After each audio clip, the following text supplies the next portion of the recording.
Bueno, como dije, ¿verdad? Esta es la tercera carta o epístola de Juan. Es el documento o la carta más corta de todo el Nuevo Testamento, por lo menos en el lenguaje original.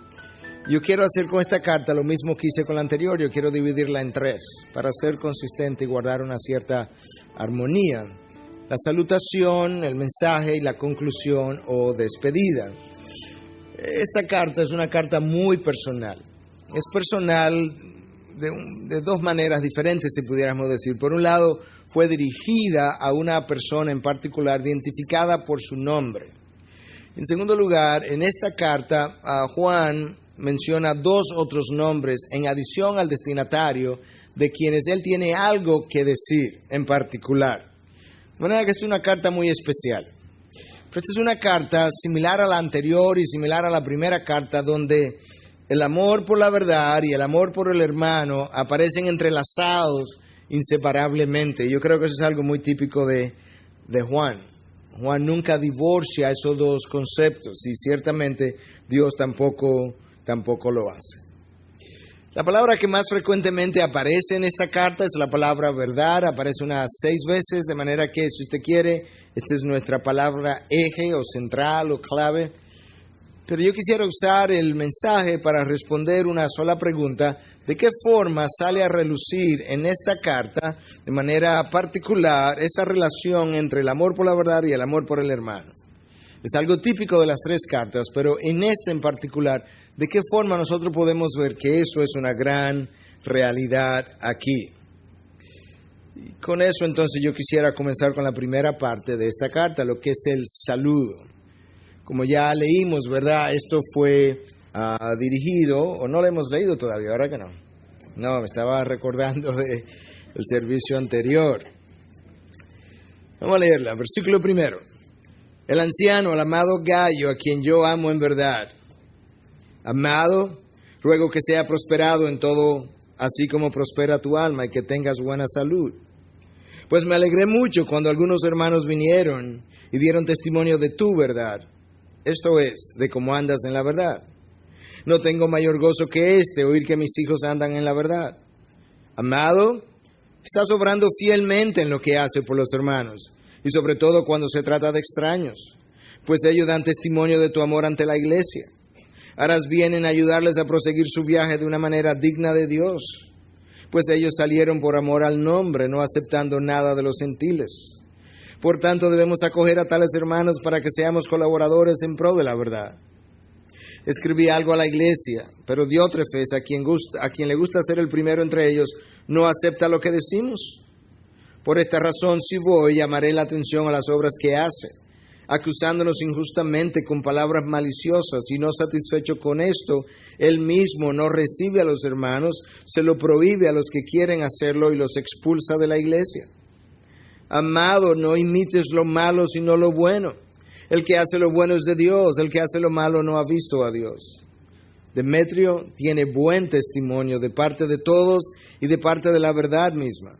También nosotros damos testimonio, y tú sabes que nuestro testimonio es verdadero. Tenía muchas cosas que escribirte, pero no quiero escribírtelas con pluma y tinta, pues espero verte en breve y hablaremos cara a cara. La paz sea contigo, los amigos te saludan. Saluda a los amigos, a cada uno por nombre. El destinatario entonces de esta carta, no hay duda de que es Gayo, a quien Juan identifica como amado. Pero el autor de la carta es Juan mismo, quien se identifica como el anciano, igual que él hace con la carta anterior. Esta persona de nombre Gayo es difícil de identificar o de saber quién fue exactamente. El nombre aparece en 4 otras ocasiones en el Nuevo Testamento. Aparece en Hechos 19:29, en Hechos 24, en 1 Corintios 1:14, en Romanos 16:23. Y en cada uno de esos casos, esa persona de nombre Gayo, que no es la misma persona todo el tiempo, aparece en relación con los viajes de Pablo. Pero nosotros no podemos saber si uno de esos Gayos de Pablo es el mismo Gayo de Juan. Y sobre todo porque aparentemente este era el nombre más común en todo el Imperio Romano. De hecho, una de las autoridades en esta carta, de nombre Plummer, escribiendo a principios de los años de 1900, dice que este era el nombre más común en todo el imperio romano. Pero independientemente de cuál fuera, este es un individuo que Juan identifica como el amado, agapetos. Es alguien a quien Juan aprecia y él se refiere a esta persona en el versículo 1 como el amado, en el versículo 2, en el versículo 5, lo cual nos deja ver que ciertamente Juan guardaba una estrecha relación y un gran aprecio por él. Ahora nota que cuando Juan dice o cuando Juan se refiere a Gayo como el amado, nota cómo él lo dice, el amado en la verdad. El texto que yo leí dice simplemente el amado en verdad, pero el original dice el amado en la verdad. Y esa es la relación que yo quiero que veamos en estas 3 cartas de Juan, y en particular en esta, y es que el amor por la verdad siempre resulta en un verdadero amor por el hermano de una forma entrelazada, y Juan destaca eso continuamente. Y lo que ocurre es que cuando la verdad de Cristo viene a nosotros, esa verdad hace un trabajo en nosotros que cambia nuestro corazón de piedra a corazón de carne, y ese nuevo corazón comienza a amar de una manera distinta, de una manera incondicional, de una manera ágape. Hasta ese entonces nosotros amábamos o hemos amado, quizás todavía lo estamos haciendo, de una manera conveniente, de una manera cómoda, de una manera interesada. Te amo hasta que me hagas sentir mal y entonces ya no te amo igual o te dejo de amar. Y sin embargo, cuando tú revisas la vida de Jesús, ¿cuántas veces sus discípulos no le hicieron sentir mal? Y sin embargo, Cristo les amó hasta el fin. Es esa clase de amor que está supuesto a brotar, a surgir en nosotros como fruto de la verdad que ha sido sembrada en el corazón nuestro, en nuestro interior. Y entonces Juan una vez pasa de llamar a Gayo el amado, le dice, ¿sabes qué? He oído que que tu alma prospera y de que caminas en la verdad, y yo no tengo ningún otro gozo mayor que el saber que mis hijos andan en la verdad. Wow, ¿te imaginas que lo mejor que Juan podía escuchar acerca de uno de sus discípulos es saber que aquella persona que tú discipulaste hace 10 años, él está todavía caminando en la verdad?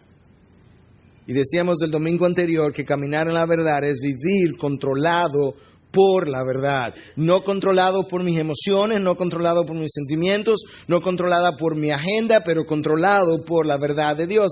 Eso es vivir en la verdad. Y Juan dice, Gayo, he oído que tú estás caminando, andando en la verdad, y yo no tengo un mayor gozo que el saber que mis discípulos permanecen en ella. Yo no sé exactamente qué Juan tenía en mente cuando él escribió esas palabras, pero he leído de varios autores que, de acuerdo a ciertos estudios y ciertas observaciones, solamente 1 de cada 10 cristianos que comienzan bien, terminan bien. Yo no sé si esa es la proporción, pero independientemente de que sea o no, la realidad es que no es la mayoría que comienza bien y termina bien, y quizás es esa una de las razones por la que Juan dice, wow, cuánto me alegro cada vez que oigo que este hijo mío todavía está en la verdad, que todavía va caminando bien por el camino de la verdad. Y eso es algo que él menciona de esa forma literal en el versículo 4. ¿Qué es lo que la verdad hace en nosotros? ¿De qué manera es que nos ayuda cuando comenzamos a amar el otro de esa manera? Yo creo que la verdad que está en ti, que es la misma verdad que está en mí, cuando yo llego a amar la verdad que mora en ti, eso es mi mejor antídoto en contra de cualquier cosa que yo quisiera hacer en contra tuya. ¿Por qué? Porque el amor que tengo, que profeso por la verdad que está en tu interior, no me permite tener celos, envidias contra ti, no me permite lujuriar contra ti. ¿Por qué? Porque amo lo que tú posees en tu interior, que Dios también ha puesto en mi interior. De manera que ese es nuestro mayor freno a nuestras pasiones. Y Juan dice, cada vez que oigo que alguien todavía está caminando en esa verdad, wow, cuánto me alegro. Ese es su saludo, esa es su introducción, su salutación. Ahora pasamos al mensaje. Amado, estás obrando fielmente en lo que hace por los hermanos y sobre todo cuando se trata de extraños, pues ellos dan testimonio de tu amor ante la iglesia. Harás bien en ayudarles a proseguir su viaje de una manera digna de Dios, pues ellos salieron por amor al nombre, no aceptando nada de los gentiles. Por tanto, debemos acoger a tales hombres para que seamos colaboradores en pro de la verdad. Juan ahora pasa a elogiar la obra de Gayo. Ya no la verdad que está en él, sino de qué forma esa verdad está manifestándose en un buen obrar. Y le dice entonces, he oído que tú cuidas de los hermanos que llegan hasta ti y tú eres hospitalario con ellos, pero incluso, Gayo, he llegado a escuchar que tu hospitalidad va más allá de aquellos a quienes tú conoces, sino que tú eres hospitalario incluso con extraños. En el original, en el griego, la palabra la palabra hospitalario es una palabra compuesta de dos vocablos e implica precisamente eso, darle la bienvenida a extraños. En el primer siglo, en el contexto del primer siglo, donde los cristianos necesitaban protección, donde no contaban con nadie, donde estaban siendo perseguidos, donde los cristianos no querían quedarse muchas veces en lo que hoy pudiera ser llamado hotel o motel de ese entonces, porque como dijimos el domingo pasado, eran sucios, estaban infectados con pulgas y piojos y demás. Como ellos no querían quedarse ahí, ellos viajaban con carta de recomendación. De manera que tú ibas de Santo Domingo, por ejemplo, a Santiago, y tú llegabas a una iglesia. Y tú llegabas a una iglesia con una carta y buscaba al pastor o a los ancianos, le decía, yo soy fulano de tal y traigo una carta de recomendación de parte de mi pastor, y esa iglesia tenía la responsabilidad de buscarte hospedaje entre ellos. Como una manera de protegerse, ellos llegaron a desarrollar ciertas reglas y costumbres por las cuales todo el mundo debía someterse. Y el Didache, que es un documento apostólico del final del primer siglo, que muchos creen que fue escrito por los apóstoles. El Didache habla de que cuando tú viajes, si tú tienes a una persona que se quiere quedar en tu casa un día, está bien, 2 días, está bien. Si él se quiere quedar un tercer día, es un falso profeta. Ellos tenían sus normas de cómo identificar a la gente. Si cuando él llega a tu casa, tú debes ayudarlo, pero si cuando él va a salir te pide dinero para el camino, ese es un falso profeta. En otras palabras, hemos instruido a nuestra gente que sepa cómo comportarse y cómo puedan ser identificados. Y te das cuenta entonces que en cada generación hay costumbres, normas y demás que son seguidas como parte de su entendimiento. Pero Juan le está diciendo a Gayo, yo quiero que tú lo cuides como es digno de Dios. ¿Qué significa eso? ¿Qué significa cuidar a una persona que tú le está dando hospedaje en tu casa de una manera digna de Dios? Tú tienes que cuidar de ellos humildemente. Tú tienes que protegerlos, sobre todo en el contexto de este primer siglo. Tú tienes que darle alimentos mientras están contigo. Y cuando se vaya, no lo dejes ir con las manos vacías, dale algo de alimento. En el contexto judío era inconcebible que tú pudieras hospedar a alguien y luego dejarlos ir sin haberle puesto en su equipaje una porción de pan. Para ello el pan era imprescindible. Entonces Gayo aparentemente estaba ayudando a estos hermanos a seguir hacia adelante, a seguir por el camino. Cuando tú lees estas 2 cartas, la segunda y la tercera, te das cuenta que hay 2 grupos de misioneros. Hay un grupo de misioneros que están caminando, enseñando que Cristo no se había encarnado. Y Juan le dice en la segunda carta, a eso no lo reciban. Es más, ni lo salude, que si lo saluda participa en sus malas obras. ¿Recuerdan eso? Pero ahora hay un grupo de misioneros que es totalmente distinto. Estos han salido por amor al nombre, no tienen ningún interés personal. Y esta gente no cuenta con los gentiles, no recibe ayuda de los gentiles. De hecho, rehúsan recibir ayuda de los gentiles. Tú que eres cristiano y que debes amar a tu hermano, tú le ayudas.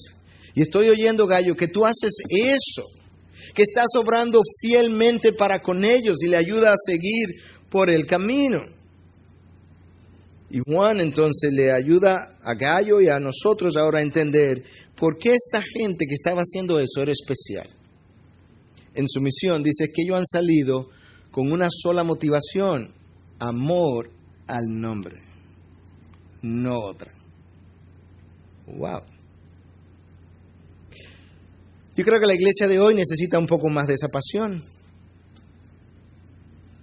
Déjame mencionarte varias ocasiones en el Nuevo Testamento donde ese amor al nombre sale a relucir y lo que la gente estuvo dispuesta a hacer simplemente por eso. En el libro de los Hechos, capítulo 5, te encuentras que Juan y Pedro están predicando el Evangelio, lo toman, lo meten en la cárcel, lo azotan, y déjame leerte el texto. Ellos aceptaron su consejo y después de llamar a los apóstoles, Juan y Pedro, los azotaron y les ordenaron que no hablaran en el nombre de Jesús y los soltaron. Ellos, pues, salieron de la presencia del concilio regocijándose de que hubieran sido tenidos por dignos de padecer afrenta por su nombre.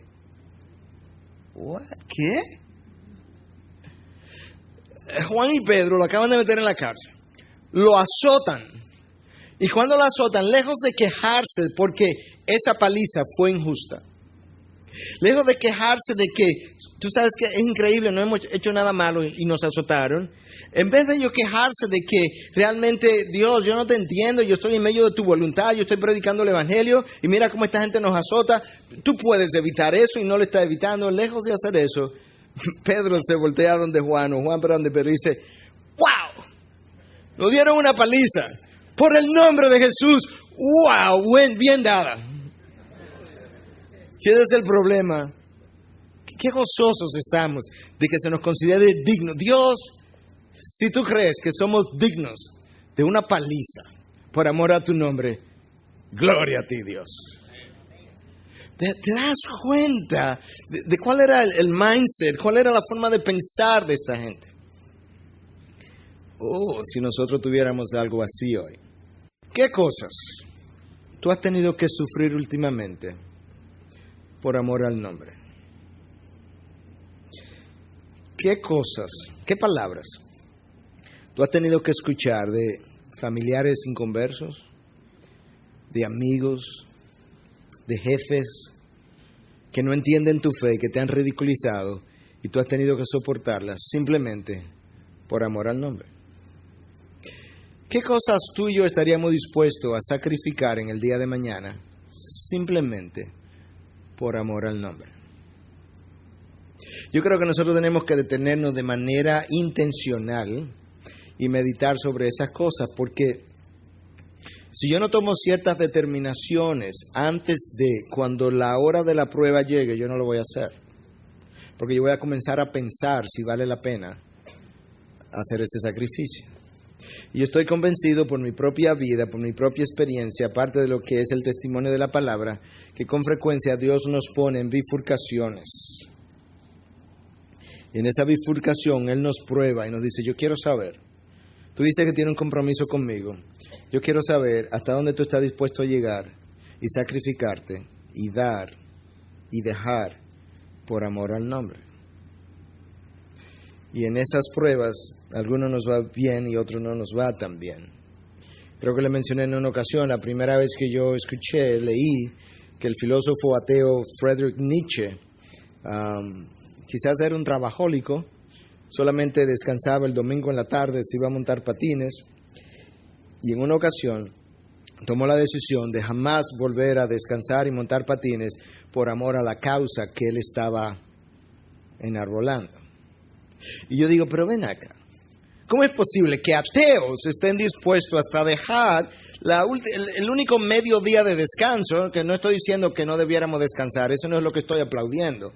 Lo que estoy aplaudiendo es la actitud de sacrificio de hasta dónde gente que realmente no tiene propósitos eternos como nosotros sí tenemos, está dispuesta a llegar por amor al nombre, cosas que nosotros no hacemos. Como los que se entrenan para las Olimpiadas pierden sueño, pierden trabajo, pierden alimentación, dejan de comer cosas para mantener un peso en entrenamiento por 4 años, por una medalla que va a perecer. Y nosotros no somos capaces por amor al nombre de hacer la misma cosa. Cuando tú sigues leyendo en el libro de los Hechos, tú llegas al capítulo 9, es el libro que cuenta la historia de la iglesia en sus primeros 30 años. La IBI tiene 12 años, o sea que nosotros estamos escribiendo los libros de los Hechos de la IBI. Cuando se escriba ese libro en los primeros 30 años, ¿qué se va a decir de nosotros? Tú sigues el libro de los Hechos, capítulo 9, Te encuentras con que a Pablo lo han llamado a la obra de Cristo, a la causa. Pablo queda ciego ese día. Dios le revela a Ananías que Pablo está ciego, que vaya y ore por él, le ponga las manos para que recobre la vista. Ananías no quiere ir porque sabe que Pablo es un perseguidor de la iglesia. Y Dios le dice a Ananías, ve, que yo le mostraré cuánto él ha de padecer por amor a mi nombre. Imagínate que el día que tú pusiste tu fe en la persona de Jesús, en el momento que te dice, wow, gracias Dios por esta nueva vida, una voz viene del cielo y te dice, Miguel, Miguel, dime Señor, te voy a mostrar cuánto tú has de padecer por amor a mi nombre. Es como que el gozo tuyo, wow, va de, wow, que yo voy a padecer. Pues yo acabo de poner mi vida en tus manos, precisamente. Hay algo que tienes que entender, Miguel. El llamado a mi causa es un llamado al sacrificio desde el día número 1. Es un llamado a dejar desde el día número 1. ¿Y sabes qué, Miguel? Si lees la historia de mi hijo, te va a encontrar que en el día número 1, él dejó su gloria. Lo dejó todo. Dejó lo más preciado. Mi hijo no comienza sin haber renunciado a todo. Pero se nos olvida eso. Se nos olvida que aquellos de nosotros que hemos sido llamados al ministerio tenemos esa obligación de parte de Dios. Seguimos leyendo. Tuvimos en Hechos 5, Hechos 9, Hechos 15 ahora, versículo 26, hablando de Pablo y Bernabé. Se nos dice que ellos estuvieron dispuestos a arriesgar sus vidas por causa de su nombre. ¿Cuántos de nosotros? Yo no veo sin lente. Casi no oigo sin lente, pero ¿cuántos de nosotros hemos tenido la oportunidad de arriesgar nuestras vidas por el nombre de Jesús? Levantemos la mano si hay alguien aquí que ha arriesgado. En el culto anterior hubo 2 personas, de manera que hay algunos. A mí no me ha tocado.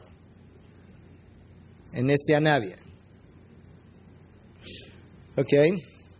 Pablo y Bernabé dijeron, estamos dispuestos. Y lo hicieron. Si nosotros estuviésemos en los zapatos de Pablo y Bernabé, ¿cuál sería nuestra respuesta, nuestra motivación? ¿Has estado tú cerca de eso? ¿Qué es lo máximo? ¿Qué es lo máximo que al día de hoy Dios te ha pedido que renuncies? No vamos a preguntar eso de manera audible, pero piensa ahí un momento. Porque lo máximo que Dios Padre le pidió al Hijo que renunciara fue a su propia vida, de manera que Él murió en una cruz. Y cuando Dios nos pide renunciar a algo, y yo lo encuentre muy alto, tú mira la cruz. La contempla y dice, ¿por qué no a mí? Tú sigues leyendo, llega a Hechos 21. Pablo va camino a Jerusalén, el Señor le ha revelado a Pablo lo que le espera. Y el Señor también se lo reveló al profeta Agabo, y ahí hay 4 profetisas, hijas de Felipe, que están escuchando cuando Agabo dice que a Pablo lo van a atar en Jerusalén y que le esperan prisiones, y comienzan a llorar. Y Pablo le dice, ¿sabes qué? El Espíritu de Dios no me ha revelado nada con relación a mi ida a Jerusalén, excepto que me esperan cadenas y prisiones. Paren de llorar. Que a ustedes no le han revelado nada nuevo que yo no supiera. Y Pablo le dice entonces, ¿sabe por qué tienen que parar de llorar? Porque yo estoy dispuesto no solamente a ser atado, sino a perder mi vida por la causa. ¿Te das cuenta ahora de cuál es el tipo de llamado que nosotros tenemos? No es un llamado a la conveniencia, es un llamado al sacrificio. Gallo está haciendo esto bien. Él está dando testimonio de su fe, él está recibiendo a los hermanos, le está ayudando a continuar por el camino. Y cuando esos hermanos a quien él ha ayudado van de iglesia en iglesia, el texto dice en el versículo 6 que ellos están dando testimonio del amor que Gallo tuvo por ellos. Pregunta: Si hermanos de esta iglesia tuvieran que salir a otras iglesias, a otras provincias, y se les pidiera que vinieran al frente y dieran testimonio de qué manera los hermanos de la IBI en acciones, no en palabras, han mostrado realmente su amor para contigo, como estos hermanos estaban testificando, como Gallo lo había hecho, ¿qué dirían ellos de ti? ¿Qué dirían los hermanos? Yo sé que fulano ha demostrado el amor por los hermanos porque fulano ha hecho blanco, en favor de la causa. ¿Qué dirían? Pero se supone que ellos deben ser capaces de escribir testimonios acerca de nuestro amor por los hijos de Dios. Gallo tenía ese testimonio de parte de estos hermanos que iban de iglesia en iglesia. Ahora, contrasta ahora el testimonio que Gallo tiene a su favor con el testimonio que este otro hermano, probablemente de la misma iglesia, tiene en su contra. Juan dice, yo escribí algo a la iglesia, esta es otra carta, no personal, porque esta carta es a Gallo. Esta otra carta de la que Juan habla, él la escribió a la iglesia. Él dice, escribí algo a la iglesia, pero Diótrefes, a quien le gusta ser el primero entre ellos, no acepta lo que decimos. Por esta razón, si voy, llamaré la atención a las obras que hace, acusándonos injustamente con palabras maliciosas, y no satisfecho con esto, él mismo no recibe a los hermanos, se lo prohíbe a los que quieren hacerlo y los expulsa de la iglesia. Wow. Evidentemente hay otra carta que no la tenemos, que se perdió, escrita a la iglesia, donde de manera particular Juan le estaba dando instrucciones a Diótrefes, y Diótrefes dice, no lo voy a hacer. Y entonces, no solamente eso, sino que comenzó a acusar a Juan injustamente. Algunos postulan, es una especulación, pero algunos postulan que quizás esta carta fue rota por el mismo Diótrefes, que quizás ni se la llegó a leer a la iglesia, porque no le interesaba. Pero Juan tiene 4 acusaciones contra Diótrefes. La primera, él no acepta lo que decimos. Le hemos dado instrucciones, le hemos dado directrices y él lo rehúsa. Pero a Juan le está dando importancia a esto y le preocupa porque Juan sabe que estas actitudes tienden a deteriorarse todo el tiempo. Que es una grieta pequeña. Y esa grieta con el tiempo tiende a ensancharse y a crear entonces división en el cuerpo. Y si hay algo que nosotros vemos que el Señor ataca continuamente de manera severa, es la posibilidad de esas divisiones por el daño que su iglesia sufre. Daña el nombre de la causa, el nombre de Cristo, daña a los hermanos, daña la efectividad del evangelio que la iglesia proyecta hacia afuera, y por eso Dios es muy cuidadoso cuando tiene que ver con esto, porque esas divisiones le dan una mala reputación a lo que es su nombre. Ahora, en el mismo versículo donde Juan revela que Diótrefes no acepta lo que decimos, Juan revela la razón por la que Diótrefes no acepta lo que decimos. Juan dice, Diótrefes le gusta ser el primero entre los hermanos. ¿Cómo se llama eso? Orgullo. Esa es la razón. O sea, Diótrefes no acepta lo que decimos porque su orgullo se resiste. Diótrefes no ha aprendido la lección. Diótrefes no ha entendido de qué es que se trata una vez tú firmas dentro de este ejército celestial. Cristo lo reveló, pero yo creo que muchos de nosotros lo hemos olvidado, o lo leemos, o no nos interesa recordarlo, o tenemos un poquito de amnesia espiritual. Pero en Mateo 20, 25 en adelante dice, pero Jesús llamándolo junto a sí dijo, sabéis que los gobernantes de los gentiles se enseñorean de ellos y que los grandes ejercen autoridad sobre ellos. No ha de ser así entre vosotros, sino que el que quiera ser entre vosotros, quien quiera entre vosotros llegar a ser grande, será vuestro servidor. Esto es para Diótrefes ahora. El que quiera entre vosotros ser el primero, será vuestro siervo. Así como el Hijo del Hombre no vino para ser servido, sino para servir. Perdón, Diótrefes no había aprendido lo siguiente. El día que Dios nos llama a ser parte del ejército es un llamado al sacrificio, a la renuncia. Pero el día que Dios te llama a ministrar, a ser parte de su equipo ministerial, sus demandas de sacrificio aumentan por encima del resto. Hasta el punto que cuando llegas a Jesús, Él da su vida. Así es como aumentan. Cristo dijo, el Hijo del Hombre, yo no vine a ser servido. De manera que los que somos llamados a ministrar, tomamos el plato y le decimos a la congregación, ustedes se sirven primero, de lo que sea. Nosotros vamos de último. Y eso no es comida, eso es en todos los ámbitos de la vida. ¿Por qué? Porque si queremos ser primero, tenemos que ser los últimos. Y eso es una lección que Diótrefes no había aprendido y que nosotros tenemos que recordar todo el tiempo. Mientras más alta mi responsabilidad, mayor es el sacrificio y la demanda que Dios impone y la renuncia que Dios impone sobre mí. En el caso de Cristo, toda su gloria, toda su gloria renunciada por un periodo de tiempo. Porque Él tiene el llamado más alto, o tenía el llamado más alto, o lo tiene todavía. Segunda acusación de Juan contra Diótrefes. Diótrefes está allí, y palabra textual ahora, acusándonos injustamente con palabras maliciosas. Nota como Juan dice, maliciosamente. En otras palabras, Diótrefes ahora quiere hacerle daño a nosotros. Primero a los hermanos y ahora a nosotros. La palabra en el original, traducida ahí como injusto y malicioso, es fulareo, que implica chismear, hablar sin sentido, hacer daño, palabras dañinas, maliciosas. Eso es exactamente lo que aquí está. Pero ¿contra quién es que Diótrefes está diciendo eso? ¿Contra quién? Contra Juan, ¿cierto? ¿Cómo se identificó Juan al comienzo de esta carta? El anciano.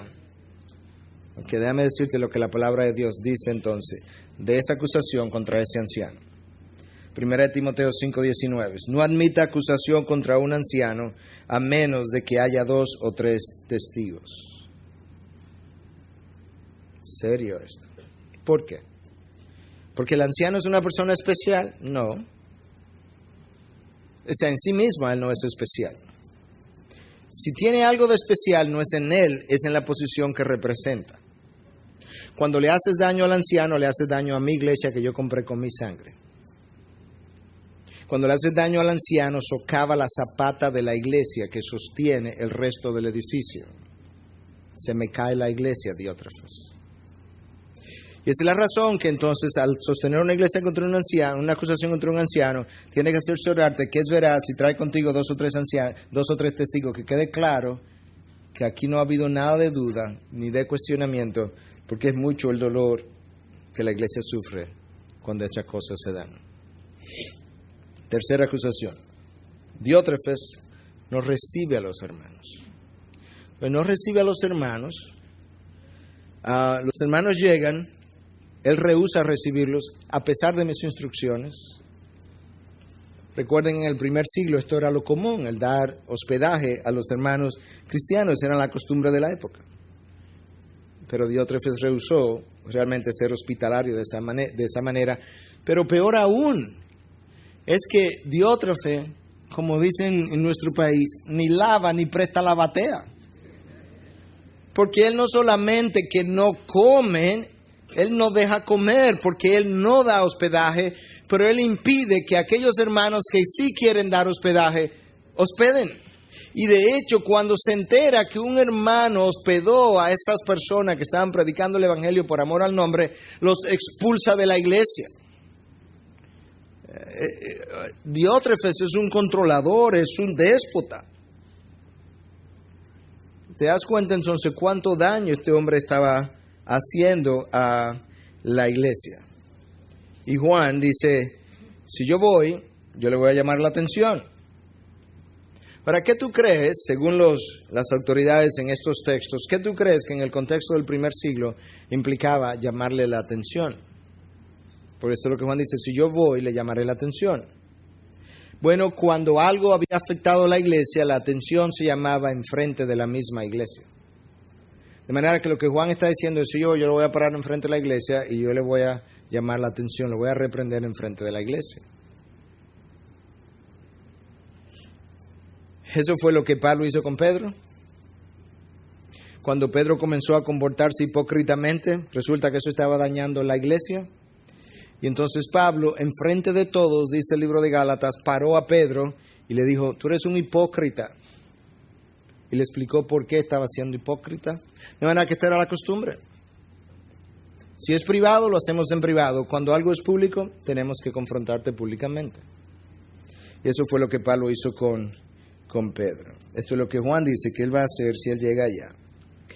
Y entonces, hacia el final, dice, amado, no esté copiando lo malo. Oye, como lo dice en el versículo 11, amado, no imites lo malo, sino lo bueno. El que hace lo bueno es de Dios. El que hace lo malo no ha visto a Dios. Hermano, las cosas se copian, lo malo y lo bueno. Lo malo se copia y se esparce más rápido que lo bueno. Yo ilustraba esto esta mañana. Tú siembras grama, lo que nosotros llamamos grama buena, y antes que la grama haya prendido, antes que la grama buena que tú pusiste haya cogido color, ya la hierba mala está ahí verdecita. Cuando deja de llover, tu grama buena comienza a secarse 2 o 3 días después, la hierba mala, verde, verde, verde. Es como que la sequía no es con ella. Así son las malas costumbres. Son más duraderas, se esparcen más rápido. Cuando dice, amado, eso no es de cristianos, por Dios, no imite lo malo. Imita lo bueno, lo que es de Dios, lo que a Dios le complace, lo que a Dios le honra. Deja eso. ¿Viste el testimonio de Gallo? El testimonio de Diótrefes. Escucha este otro testimonio, porque aquí hay otra persona más. Demetrio tiene un buen testimonio. ¿Quiénes hablan de Demetrio? De parte de todos y de parte de la verdad misma. También nosotros damos testimonio y tú sabes que nuestro testimonio es verdadero. Oye lo que Juan le está diciendo a Gallo, porque él está escribiendo a Gallo. Demetrio, al igual que tú, tienes un buen testimonio, no de parte de algunos, no, de parte de todos. Y dice que tiene un buen testimonio también de parte mía. Y tú sabes que yo no hablo mentira, mi testimonio es verdad. Pero lo más impresionante es que el texto dice que Demetrio tiene un testimonio bueno de parte de la verdad misma. En otras palabras, si paras a Demetrio delante de la congregación y al lado le paras la palabra y examinas a Demetrio, eso mismo pasó en el culto anterior, y examinas a Demetrio, a la luz de la palabra dice que él tiene un buen testimonio. Eso es impresionante. ¿Cómo luciría mi testimonio, el tuyo, si te paramos aquí y te ponemos la palabra al lado? Y examinamos tu vida a la luz de esta palabra. ¿Podrías tú tener un buen testimonio de parte de la palabra misma, de la verdad misma? Habla con Dios, pero eso es lo que queremos. Lo que queremos es un buen testimonio de parte de todos y de la verdad misma. Este Demetrio lo había cosechado. Y eso es lo que Juan está aplaudiendo. La conclusión, entonces, al final, tenía muchas cosas que escribirte, pero no quiero escribírtelas con pluma y tinta, pues espero verte en breve y hablaremos cara a cara. La paz sea contigo, los amigos te saludan, saluda a los amigos, a cada uno por nombre. Esta carta termina casi igual que la anterior, la segunda carta. Dice, yo tengo muchas cosas más que escribirte, pero no son cosas que realmente deben ser escritas. Prefiero ir y hablártelas. Prefiero ir y conversarla cara a cara. La expresión, como dijimos el domingo anterior, era boca a boca, como la expresión cuando dice que Dios hablaba con Moisés cara a cara, realmente en el original dice boca a boca, esa era su expresión. Son cosas pesadas de envergadura de las cuales no me gusta estar escribiendo, prefiero hablarlas. Entonces dice, te saludan los amigos y salúdame tú también a los amigos. A cada uno por su nombre. En otras palabras, Gallo, no vaya a la iglesia, le dice, Juan le mandó saludo. Ve a una iglesia más pequeña, obviamente. Ve a los hermanos por nombre. María, mira, Juan te mandó saludo. José, que dice Juan que te salude personalmente. Pedro, Juan te mandó saludo en la carta que me escribió. Salúdalo a cada uno por su nombre. ¿Te das cuenta lo personal que estas relaciones eran en el contexto del primer siglo? ¿Te das cuenta de cuánto Juan no solamente amaba la verdad, pero amaba a los discípulos de la verdad? Y esas dos cosas él nunca las divorció. Amar la verdad era amar al hermano. Hasta el punto que en su primera carta él dice, no me digas que tú hablas al hermano, que tú amas a Dios si tú no amas a tu hermano. Y para amar a Dios tú tienes que amar su verdad.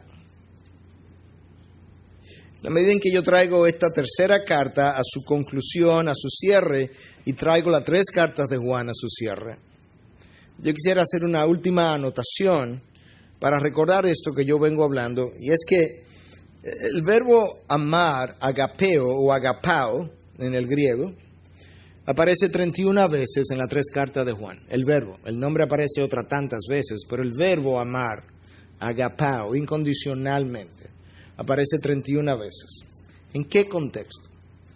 Bueno, 14 de esas 31 veces aparecen en el contexto de el amor por la verdad y el amor hacia los hermanos. Y en contraste de aquellos que aman la verdad, si tú no amas la verdad, tú estás en tinieblas. Si tú no amas al hermano, tú no amas a Dios. En esos contrastes aparece esta relación. 7 veces aparece el verbo amar en el contexto del llamado que Dios nos ha hecho de amarnos unos a otros, y se nos exhorta al amor mutuo. Ahí hay 21 veces, 14 más 7, de manera que 21 veces de 31 veces el amor por el hermano de alguna manera sale a relucir en conexión con mi nuevo llamado, mi nuevo nacimiento, mi condición de ser cristiano. 6 veces el verbo aparece en conexión con el amor que Dios tiene por nosotros. 2 veces aparece el amor que Juan tenía por Gayo y por la señora elegida en la carta 2, en la segunda carta. Y en otras 2 ocasiones se nos insta a no amar el mundo. ¿Te das cuenta del énfasis de Juan en cuanto a lo que es amar y qué amar? Intrínsecamente dejándonos ver que el amor por la verdad de Dios que mora en nosotros produce automáticamente amor por el hermano. ¿Cuánto de ese amor tú crees que tiene tu corazón? Cuando no vienes a la iglesia, ¿cuánto falta te hacen tus hermanos? Cuando no ves a alguien, ¿cuánto te preocupa en el buen sentido de que no le has visto por unos días? Cuando te enteras que alguien está enfermo de la iglesia, escucha esa noticia como, bueno, otro más. O tú tienes una cierta preocupación sana por su condición. Porque nosotros tenemos que pedirle a Dios entonces que haga otro trabajo en nuestros corazones que quizás no se ha hecho todavía, porque la característica cardinal, de acuerdo a estas 3 cartas de Juan, del cristiano, son 2, pero son 2 en una. Es amor por la verdad y amor por el hermano. Lo que distingue al cristiano es amor por su verdad y amor por su hermano, que resulta en la habilidad de querer hacer cualquier cosa por amor al nombre. Cualquier sacrificio, hasta donde yo tenga que llegar, yo lo voy a hacer. Sin ninguna otra motivación que no sea la causa de Cristo. Necesitamos una disposición, una mayor disposición a dar más, a sacrificarnos más, a pedirle al otro menos. Necesitamos una disposición a ir más lejos, a ir la extra milla. Cada vez que tú lees la palabra de Dios, te están pidiendo que dé. Si alguien te pide que vaya una milla, ve 2. Si alguien te da una galleta en una mejilla, ponle la otra. Si alguien te pide una túnica y tú tienes otra, dale la otra también. Cada vez que tú miras y lees la palabra de Dios, a ti se te está pidiendo. No tiene nada que ver con el otro. A ti se está pidiendo que dé más, que sacrifique más, que renuncie más. Igual para mí. Eso no cambia. Y sobre todo aquellos que hemos sido llamados al ministerio. El liderazgo nuestro ha huido desde el día 1. El ministerio tiene un precio. El precio hay que pagarlo todo el tiempo y el precio aumenta cada año. El ministerio tiene un precio, el precio hay que pagarlo todo el tiempo y aumenta cada año. Eso es una gran realidad hasta que entremos en gloria. Y ese es el ejemplo que Cristo nos dejó. Él pagó un precio, lo pagó todo el tiempo, el precio aumentó por cada año de su ministerio hasta que llegó el día en que pagó el último precio y terminó con su vida. Esa es la naturaleza del ministerio. Tenemos que conocer la naturaleza del ministerio quizás antes de ingresar a él, para saber entonces hasta dónde vamos a dar. Integridad y Sabiduría es una producción que llega hasta ustedes gracias a los aportes de individuos y empresas comprometidos con la defensa de la fe. Para más información, preguntas y comentarios, visite nuestra página de internet www.integridadysabiduría.org. En esta página encontrará información sobre la producción de este y otros recursos que ponemos a su disposición, como también las formas en las que usted puede contribuir con la producción de programas como estos. Les invitamos nuevamente a visitar nuestra página de internet www.integridadysabiduría.org. Será hasta la próxima, cuando nos reencontremos con Integridad y Sabiduría.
Steady like the ocean tide, secrets linger in the breeze.